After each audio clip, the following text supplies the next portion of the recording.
Thank you. Senator Currie. Welcome, Minister. I'm going to be very measured today in what I'm suggesting. I'm asking you to be realistic about both the numbers and restrictions, because the numbers are volatile and people are struggling, and we're seeing that with a slipping compliance. So I'm asking you to be conservative but compassionate.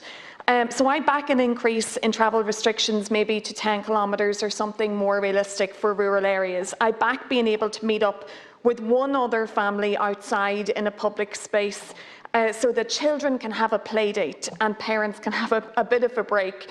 I back outdoor sports for children in small controlled numbers. I back for OIGA programme groups being able to meet in very small groups. I back vaccinations being increased in priority for staff in special schools and Gardaí. And I also want you to consider the utilisation of our outdoor spaces, amenities like places like Dublin Zoo, and I've talked about this a lot over the last week.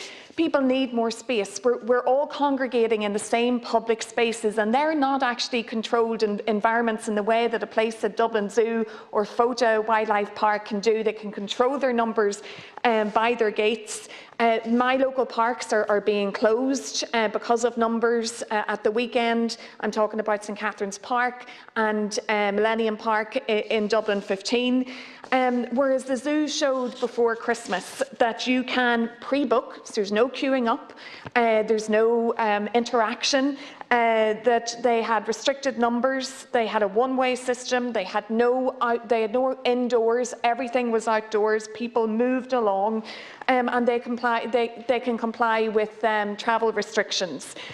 So I think that we need to be thinking about things like that. That's just going to give people a bit more of breathing space. That's what this is. It's just breathing space. And it's a lifeline. It's a lifeline to people that might get to visit, and it's a lifeline to those businesses or charities as well. I agree, we need to be prioritising people's mental health, and children, I think, have to come first. And I say that as someone who's standing here knowing that not all classes have gone back to school.